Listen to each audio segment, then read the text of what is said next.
Are you ready to make the most of your oil and gas mineral rights? Welcome to the Mineral Rights Podcast. Get the knowledge and resources you need to manage your minerals and royalties. Here is your host, Matt Sands.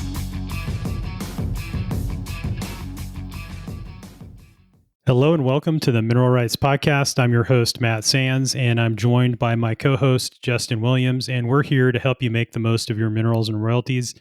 And in this episode, we're going to talk about a really interesting topic, Justin. As we were talking before we hit record, there's a lot of big opportunities, I think, in terms of using natural gas to create refined products, because there's some amazing technology out there that actually has been around for over 100 years that we're starting to see get more traction in certain areas where natural gas is below the price of the underlying hydrocarbon content within the natural gas. So we'll talk about all of that and more. And we talk a lot about LNG export capacity and the demand for gas from that standpoint. But I do think there is probably going to be at some point in the future, I don't know when, but demand for gas in this capacity, which we're going to talk about, which is sort of a little known fact and a really not talked about concept that could really create a big demand for natural gas and cause prices to be a lot closer to what they should be relative to oil. You said it, Matt. And, when we think technology in the oil and gas industry, a lot of times we think about drilling deeper and, the change to horizontal wells and those kinds of things. But there's a whole nother section of the oil world, which is the chemical side of it. And it created plastics for us. And I think this is another leap for us in the chemical side of using hydrocarbons. So really interesting story. Great job putting it together, Matt. And let's dive in. Let's do it. So first, to set the stage, I think it's important to talk about the market perception around the supply of oil and, are we going to run out or not? We talked a little bit about this in episode 245, which was the role of oil and gas in our energy future. We talked about how oil and gas reserves estimates have more than doubled since 1980 as we discovered new reservoirs, and we've determined that we can economically unlock the oil and gas that been previously locked up in shale formations through advancements in technology using hydraulic fracturing and horizontal drilling techniques. We've really, in the United States, unlocked vast reserves of oil and then particularly natural gas, which we're going to really talk about today. But it really, I think, flipped the script on the fact that we were running out of oil. We were at kind of peak oil, and you've heard this concept, and it was something that's popularized by Daniel Yergin in a couple of his books, including The Prize and a few other of his publications where he's talked about this concept. And I think that it's really changed the perception of how much oil we have left. And I think it's really caused the markets to change their tune. And before, OPEC was really the dominant force. And now the United States is the largest producer of crude oil. Now, the fact is, these are finite resources. Okay. So we know that for the oil and gas that we're producing now, largely is in these shale reservoirs, which have been previously thought of as being the source for more conventional oil and gas production. So the oil and gas would sort of bubble up to a trap and pool there, and then they would go and using seismic data try to find out where these traps were and then drill down and try to tap that. Well, now we found that we have these vast resources. In fact, right now we have more gas than we know what to do with, which is a great problem to have, Justin. And when we think about these chemical processes you alluded to, even if we tap out all of our oil reserves, we have these vast natural gas resources that can help fill the gap. Do you want to talk about some of the technology behind this and why that is the case? Absolutely, Matt. So as Matt alluded, gas is a big part of producing the crude oil. And right now we find ourselves in a situation where the prices are depressed and we really have more than we know what to do with. We've talked about how exporting of that could help. And another option is looking at kind of revolutionizing the way that we're handling natural gas and the ingenuity of chemists and chemical engineers who develops a sophisticated process to transform the abundant resource into replacement for traditional crude oil products. And Matt, this technology is called the Fischer-Tropsch synthesis. Natural gas can be converted into a wide range of refined hydrocarbons, including diesel, jet fuel, and even gasoline. And it's surprising that this isn't something that we know more about, because this method was developed by Franz Fischer and Hans Troff in 1920, Matt. So it's been around for a long time. And we were talking before we hit record how it's likely a case that the economics have kind of dictated that this just doesn't make sense. But as we see depressed gas prices, maybe this is something that will start to change. And since then, the technology has improved, included changes to the catalyst and reactor design. Depending on what the synth gas comes from, people might refer to the technology as coal to liquids or gas to liquids. And at facilities like Shell's Pearl gas to liquids plant in Qatar, natural gas is first reformed into synthesized gas, which is a mixture of carbon monoxide and hydrogen. And then it's passed over to a special catalyst to produce long-chain hydrocarbons. And then those hydrocarbons from there can be finished into various products using the traditional refinery technology. And so, Matt, basically at a high level, we're taking natural gas, we're compressing it, turning it to liquids, and then refining it into the products that we're already using. Yeah, this is amazing technology. And, it's really fascinating that this was developed in the 1920s, like you mentioned, Justin. And actually, during the Second World War, it helped Germany produce fuel for their war efforts. And later on, South Africa used this process to meet its fuel needs during the isolation that it put upon itself during the apartheid era. And, what's in South Africa, they have plentiful coal reserves that they could use this same technology, and using coal, creating this synthesis gas, and then taking that and putting it into refined products. So they're going from a coal, which has a lot of the same building blocks as hydrocarbons, right? They're sort of the same geologic processes that cause these things to form.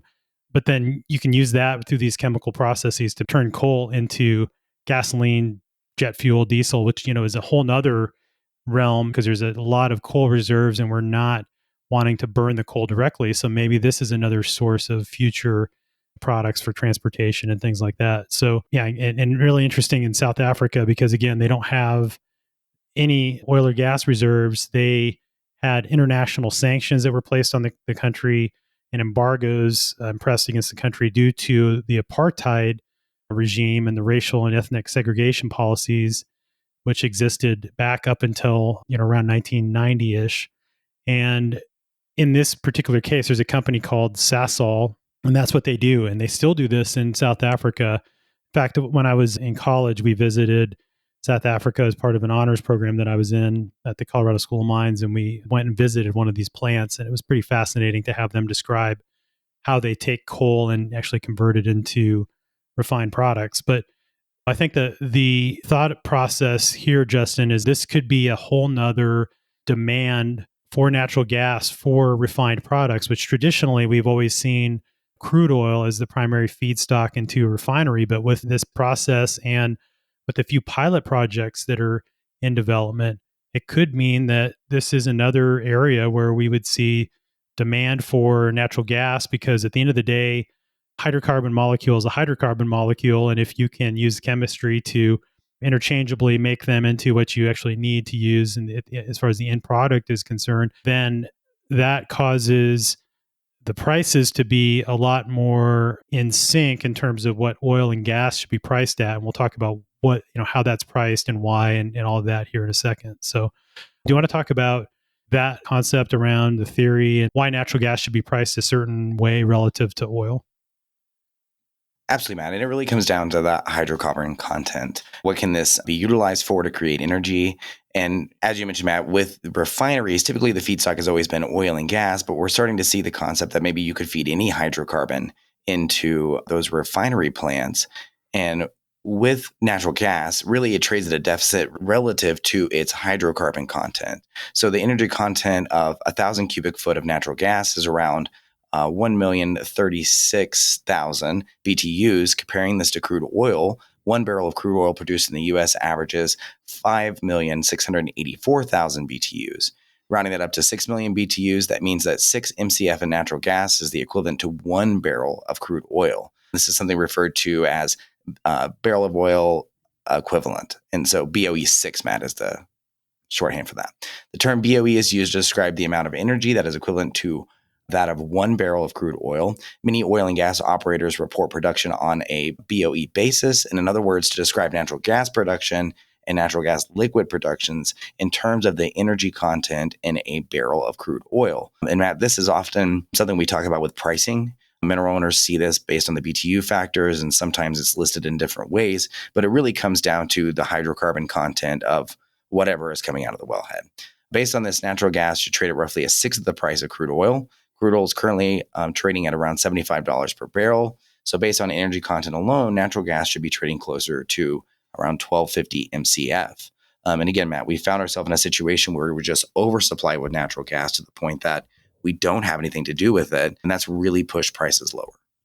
Yeah, it's really kind of amazing when you think about how cheap natural gas is right now. Even prices did recover. We're recording this in late June of 2024, and price of natural gas is closer to around $3 per MCF, where, again, like Justin said, the energy content alone should mean that that gas should be trading at around 4 times where it's currently priced at. So from that standpoint, it presents a huge potential arbitrage opportunity for taking that natural gas, converting it into those end products that are highly valuable. And, when we think about where, especially in local areas like in the Waha hub in the Permian Basin, for the most of this year until last month in May sometime, natural gas was negatively priced. So in other words, there was more gas than they knew what to do with. That results in, rather than trying to sell it at a loss, operators are going to flare it if they can.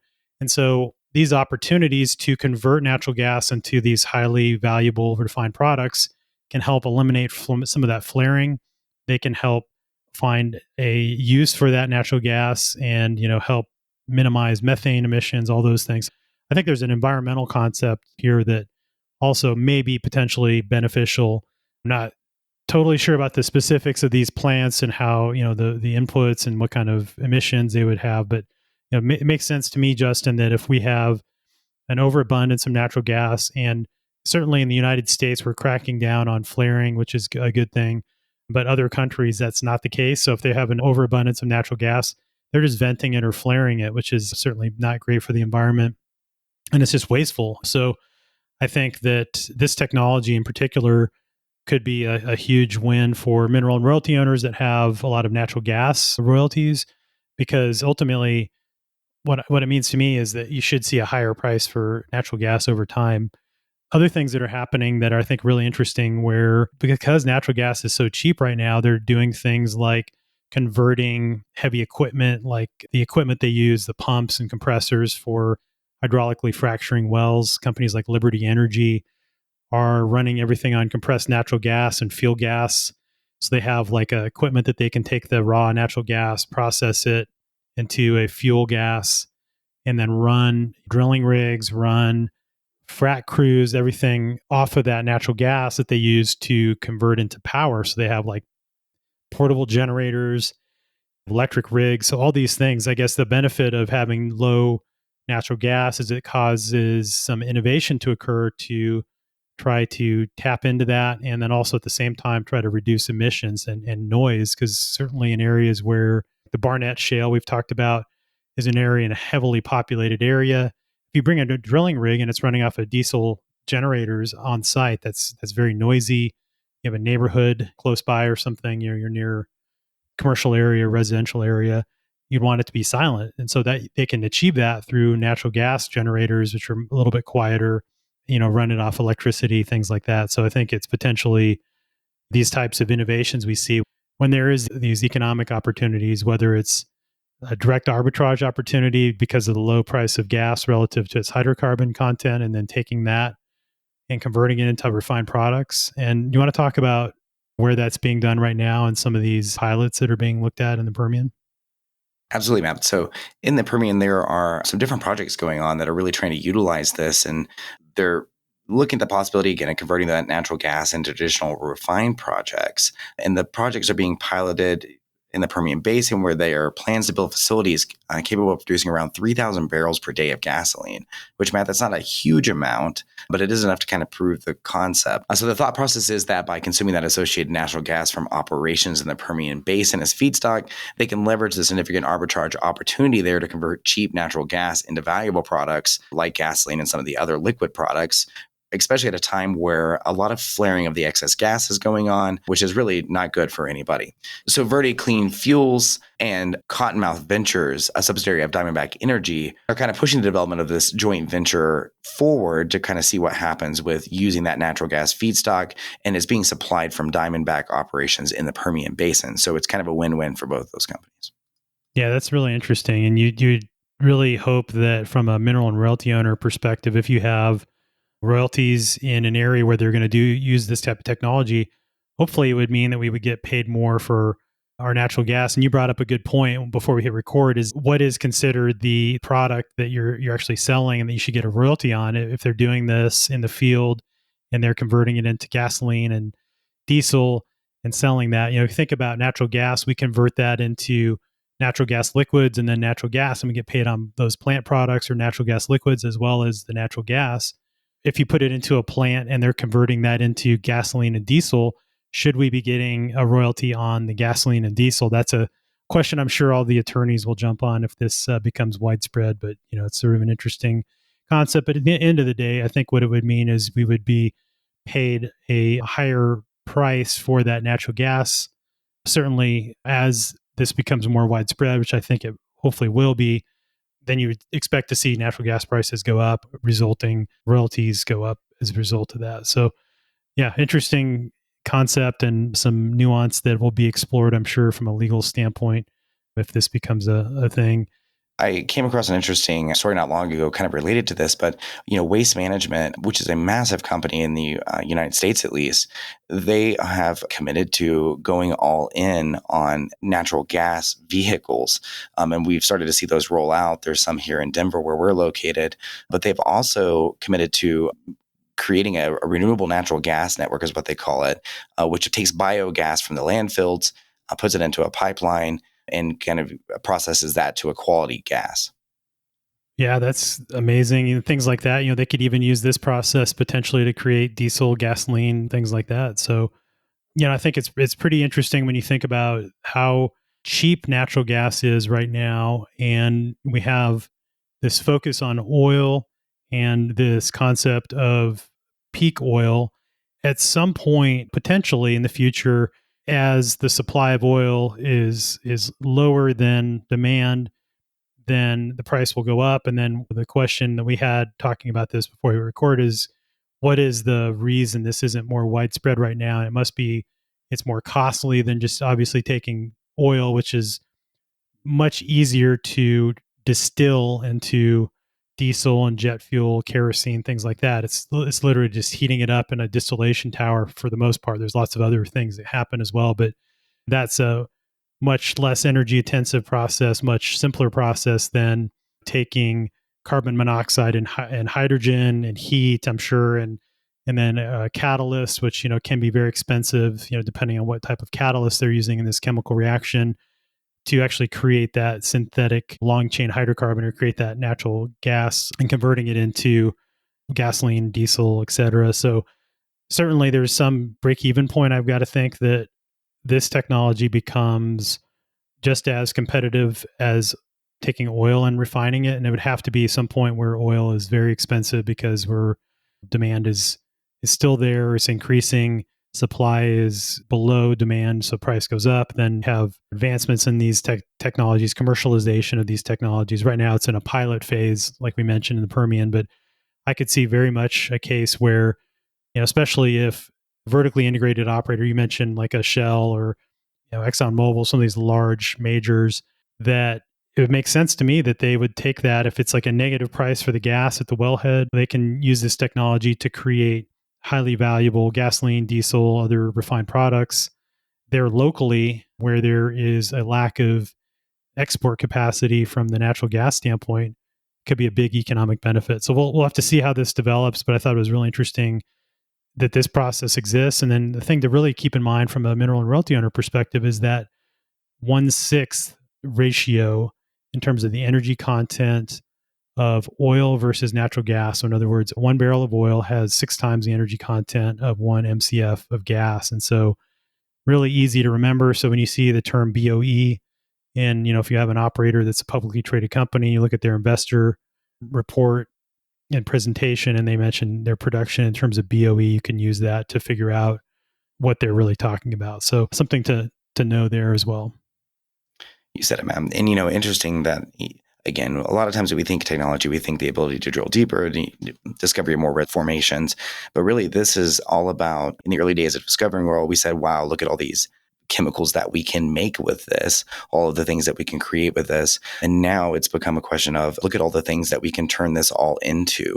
Because you can start with these different feedstocks. You can use chemical technology as it's advanced to transform that into other hydrocarbon molecules. And that's new. That's cutting edge. It's not something that we knew that we could do 100 years ago. Or maybe we had an idea, but we'll continue to advance. Yeah, it's amazing what engineers and scientists can do. And I'm hopeful, certainly, that this will be another source of demand for natural gas like we talked about, but we'll have to see how it develops. So thanks again, Justin. Thanks, Matt. Thanks so much for listening to the Mineral Rights Podcast with your host, Matt Sands. Don't forget to subscribe and share at mineralrightspodcast.com. The Mineral Rights Podcast should not be construed as investment, legal, or tax advice. All information is believed to be from reliable sources. However, we make no representation as to its completeness or accuracy.